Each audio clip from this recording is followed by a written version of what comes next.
Hello, everybody. Welcome back to Orange Juice, news and notes from around the world of insoles. I am your host, Owen Kenoy, and back with us we have sister and producer Mallory Kenoy. Hey, Mal. Hello, love being back.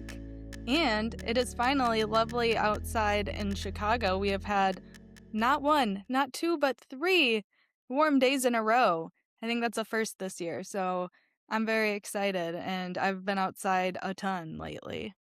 Awesome. Yeah, I love your hat, the Wrigley Field hat. Mallory is in Wrigleyville, just a few blocks from the stadium. So you got to soak up the warm weather in Chicago. There's like 4 or 5 like really solid months, probably like four realistically, 4 really solid months.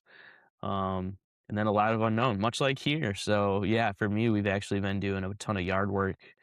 Um, we had to like totally weed our beds and all that good stuff, and it's been keeping us busy. But man, I know we've said it before. It's amazing what just like getting outside and moving your body can do. Especially just as it gets warmer here. But thank you so much for joining us. We have another foot related topic for everyone, foot and footwear. So this is one that it felt like this shows I'm getting old, because at one point this was like a newer debate, and now it's more of like what I would consider an ongoing debate about footwear. And there's the trend of like barefoot shoes. So the idea of like essentially simulating your foot being barefoot, and wearing those for a variety of reasons, which we'll talk about, compared to more of like supportive footwear or footwear that has like extra cushioning and then different features as well, whether it's like a posting or guide rails, which again we'll get more into as well. But it feels like somewhat polarizing at times where um, I would, at Playmakers, when I would work there, the shoe store, I would have a customer come in and be like, "Hey, I heard about this barefoot trend. I think I want to start switching like all my shoes to these like minimalist shoes." And in some cases you could tell there was a lot of research went in, and it was going to be like a transition, which is what we recommend. But in others, you could tell like there just really wasn't a lot of knowledge behind the barefoot trend and kind of what might be good as far as barefoot versus like still having support. In that whole, I guess, like balance is what we're going to talk about. Yeah, I mean, surprise, surprise, another kind of health fitness trend that isn't so black and white. And that again, like everything, there's strengths and weaknesses on both sides of the, argument for Of it. course. And we're hoping to bring you a little clarity today. But yeah, we've seen just like an increase of more of those minimalist shoes and zero drop footwear, which means like your heel and foot are aligned, or your toes, there's no elevation there. Um, that's kind of coming back. I do remember first round of it, kind of as a kid, with 5 fingers were a big deal. And I had a Yeah. pair of purple 5 fingers that I liked to wear. I was also walking around a lot barefoot as a kid anyway, so, maybe I already had some of that strength built up in my feet, so it wasn't as big of a deal. But I do remember it being a big deal, and yeah, some of the people at Playmakers who work there were very big advocates for it and were wearing their 5 fingers around. And it is a very appealing message. Like, again, it kind of goes to back to being a kid, or going back to nature, how we're naturally supposed to move, which again sounds like a very appealing message. But, we're not necessarily the people we were, 200, 300 years ago. Our lives have changed quite a bit, and we have access to different things. So, as much as we love the idea of like strengthening our feet and going back to that natural movement, instead of just relying on that support, there is, some nuance to that conversation about what is maybe right for you, versus, someone else. So it's kind of what we'll get into. Yeah, so to kind of strip it down just a little bit more in what like going barefoot or like wearing barefoot or minimalist shoes actually does for you. Really, I mean, it's simulating, of course, being barefoot. And what being barefoot does is typically works different intrinsic foot muscles compared to when you are wearing like a cushion or a supportive shoe. Obviously, they're pros to cushion and support, which again we'll get into more. But when you are barefoot, you are strengthening those muscles in your feet, and when you're strengthening the muscles in your feet, we talked about how your body's a chain, and how having a strong foundation can really help the rest of your body. So strengthening your foot muscles will not only help you avoid foot pain, but it can also help you minimize ankle pain, knee pain, hip pain, lower back pain, really all along the chain. That's a fun rhyme, pain along the chain. So it can minimize pain along the chain, which is great. But there are risks involved with going barefoot all the time. So, for example, let's say you decide you want to wear a minimalist shoe, or I guess a barefoot shoe, to like go on a hike. Yes, of course, there's going to be protection from like stepping on twigs and rocks and that sort of thing. But the shoes actually help with that. But your feet may not be equipped to handle a full hike barefoot. That's a lot of extra, I guess, stress on your feet. And you can't just necessarily hop into wearing them all the time. So not everyone has structurally healthy feet either. So we've talked about pronation in the past, where if you are walking barefoot, really most people are overpronating, which does lead to misalignment kind of on the flip side of things. So let's say you don't have that healthy foot, or you're working on strengthening, or even your foot just gets tired from the activity you're doing. You may start to overpronate, and that's going to also cause that misalignment that we just talked about, and all of the aches and pains up the chain. So there are definitely some risks involved in just removing support altogether. For some people, barefoot is definitely strengthening, but for others, it just ends up being like more stress on their feet and their lower extremity. Yeah, just because it is working for someone else, that does not necessarily mean it will work for you, and that doesn't mean you're less than or anything like that. It just means maybe support is good for you and you just need different things. Again, like that's just really something we need to keep in mind with any fitness trend we see, that, everybody is different and we need to do what actually works for you. So if you try it out and, maybe you're in pain or it's hurting, probably a good sign that you should stop and try something else. Um, and, like, even if it works for you at one period of your life, our lives are constantly changing. So you also, again, if that starts to crop up and maybe you've used them for a few years, but now your work is changing or you have kids now or just life is looking different, you also might need to reevaluate. And it's also not all or nothing. Like maybe you do it sometimes, and then for other activities, you do more supportive shoes, because working around the house is a lot different than doing an 8-hour shift on your feet as maybe a teacher or something. Or going on, a hike or a run, like Owen was saying, is a lot different than, more of an active recovery day. So it's, you don't also have to pick one or the other. It could be both. Yeah, I think just like a quick sidebar, whether it is for minimalist shoes or supportive shoes, or really, I mean, many, just about everything in your life, avoiding that all or nothing mentality is really important. It's okay to commit to something with moderation, or just at a level that works for you. There's no need to, essentially try to put a round peg in a square hole and hope that it works out. So just like meeting yourself where you are along the journey of whether that's like your foot health, or what shoes you're wearing, and if you're wanting to try something new, or we've talked a lot about nutrition and that sort of thing. Like always just avoiding the all or nothing mentality is something that I recommend, because then it's like, hey, maybe you do get off track, or like in this case, you're trying to strengthen your feet and they are a little bit sore in the morning. That doesn't mean you just ditch the barefoot idea and the foot strengthening altogether.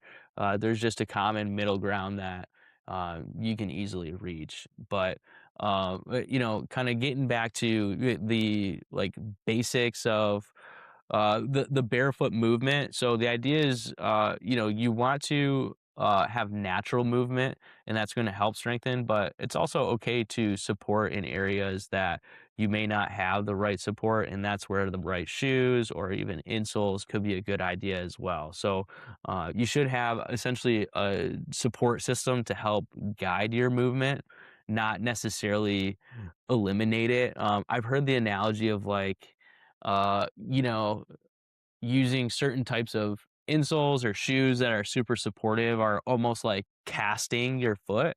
And it's like you don't want your foot in a cast your whole life. You want to be able to, and that's obviously a super extreme example, but you want to allow it the freedom to move, the freedom to, uh, strengthen itself and work itself out. I mean, there's going to be a variety of issues if you are really going with like a pretty stiff setup all the time. So, if you do have first off healthy feet with no pain, and just like generally good structural um, makeup, then the barefoot movement definitely makes more sense for you. If you're looking at your feet and you're like, man, my feet are really flat, I know I'm an overpronator. It's kind of like be more cautious and see what you can do to kind of ease into it.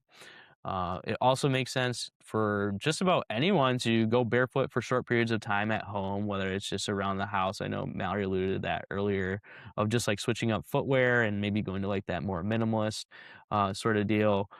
Or as you are easing into it, doing like some light walking, especially on different surfaces like grass or even sand when possible. I know sand will work your feet a lot more just because of the uneven terrain underneath you. But the idea is like the general impact from each step is going to be lesser stepping on sand opposed to concrete. So just building up to that is really what makes the most sense when it comes to like the barefoot movement. Yeah, I mean, you can even think about it like if you're someone who wants to get into working out, your first day in the gym, you're not gonna run 3 miles and then hit, like, a total body weights for an hour and then, like, Exactly. do ab like, it's too much. You're not gonna do all that and then come back the next day and do it again. You're if you were someone to do all that, you'll probably quit the next day. So this is a time where slow and steady absolutely does win the race, even if, like, you are someone who checks the boxes of like healthy feet and no structural problems and all of that, that still doesn't mean like next day you're going to go walk 10 miles in your barefoot shoes. Please ease into it. Maybe your transition period looks different than someone else. That's okay. But we really do need that transition period. And once you learn about something new or a trend, what tends to happen is we're very excited, we're very motivated, and we do, again, want to go all in, maybe in a different direction of like, I'm going to hop in, I'm going to do this and be this person. Um, but again, like I just mentioned, that's how you burn yourself out, that's how you get injured, and that's how you end the journey before it even really starts. So really work your way into it. Small, start small, whether it's just around the house for an hour or two, or you build up and you can do a mall power walk for, 30 minutes. And once you feel good on like that kind of surface, maybe you switch over to like Owen was saying, like grass in a field.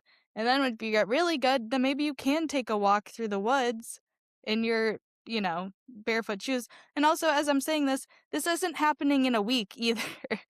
Like, each stage of this, take your time, going into it, so Like a you'll year transition would not even be like that much of a stretch, and I would think that would almost be aggressive to say like, "Hey, I'm going to, like, be wearing minimalist shoes, 1 year from now," like, vast majority of the time, like, even something like that would be aggressive, in my opinion. yeah, and then because 'cause I'm just imagining it for myself, like, I'm a flat foot person, so, like, if I ever even tried that, my feet would be wrecked. It is just not for me. I don't think I have the ability to ever even work like, I'm sure I would strengthen my feet, but, like, my anatomy is not built for that, right now. And with that being said, if you are someone like me with flat feet, supportive shoes and insoles make a lot of sense. If you're also someone who works long shifts, especially on hard surfaces, shout out my retail job because I am, really learning a lot about all that again, about how hard that can be on your body. Or if you're really doing anything that kind of leads to like that foot fatigue, like Owen's saying, it's really easy to go from foot fatigue to overpronating, and then we got a whole lot of different issues going on from there. Or if you're someone who has reoccurring pain, or especially if you are recovering from injuries, it's probably not the best time to add more strain onto your body.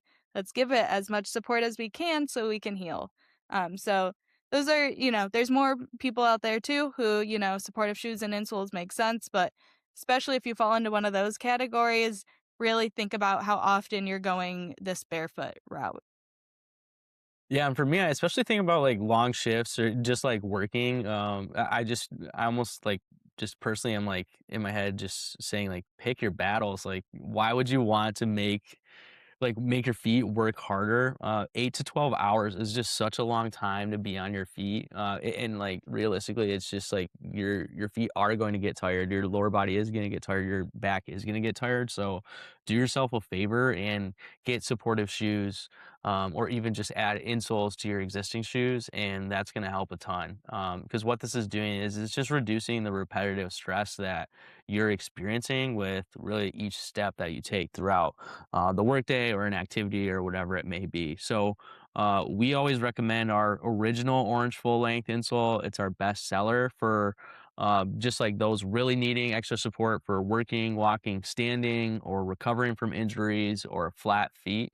The reason being is it has our signature deep heel cup, which is an extra support feature that helps align the heel and just provides extra motion control.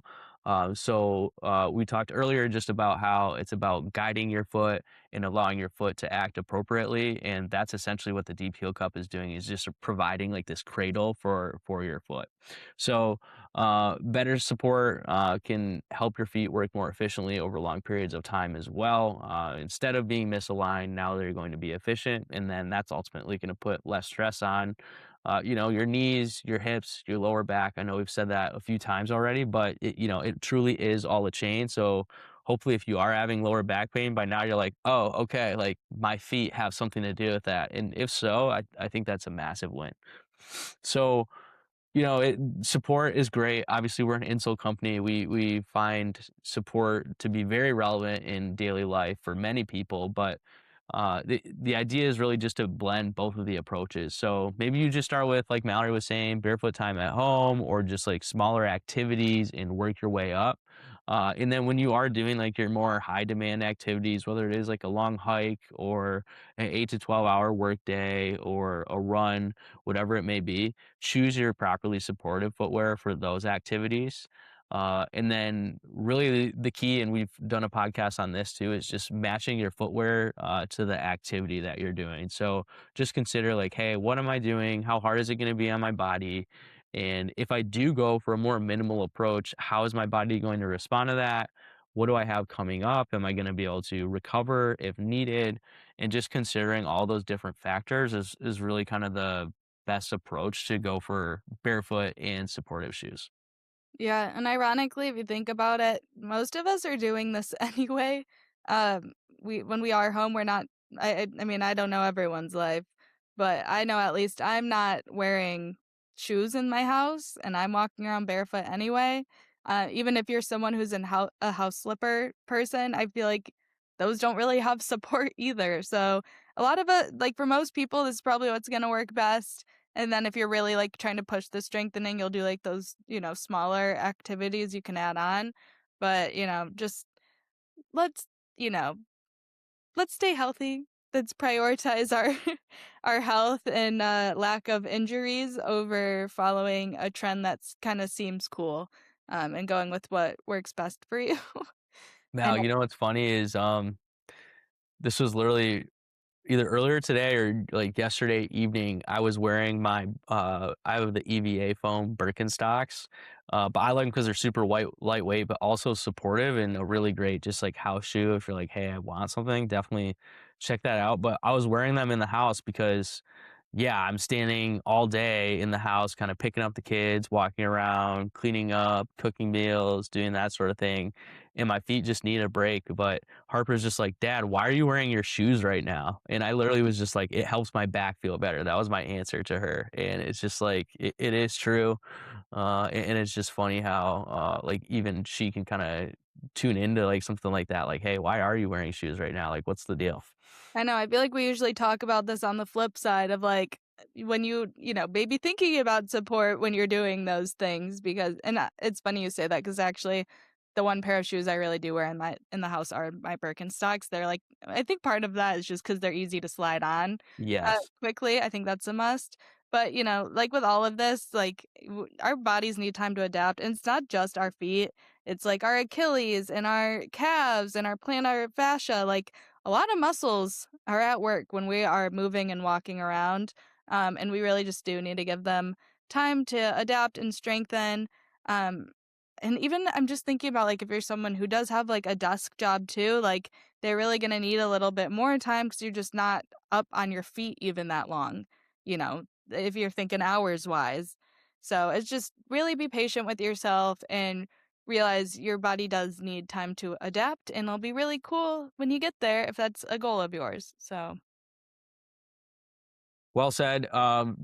One point to maybe kind of bring it all together. If you were to ask us how to treat one of your lower extremity injuries, we would tell you to do three things, and it would apply obviously in slightly different ways to your injury. But the first thing would be to stretch, so absolutely stretch. But the second thing would be to strengthen, whether that's your feet, ding, ding, ding, or the rest of your lower extremity. If you're having problems with like your hamstrings or whatever, you can strengthen your hamstrings, but strengthen. So that's kind of this barefoot movement or doing what you can. And then the last thing is support, which we talked about too. So it all works together. You got to stretch, you got to strengthen, and you got to support. Strengthening is kind of that barefoot movement, but they all kind of work as a threesome together, and then all together, you're going to be able to feel better and do more, which is our slogan. So make sure to just take it slow if you are going for that more barefoot movement. And then if you do need recommendations on kind of how to build up or whatever it may be, leave a comment. You can email us, you can reach out on our website, and we'd be happy to give you our best advice. yeah, I feel like the answer here is there's no real answer. It's about figuring out what works with you, and all of us are different. Surprise! Well said. But appreciate you listening. We'll be back with more information on health and wellness and feet next time on the Orange Juice Podcast.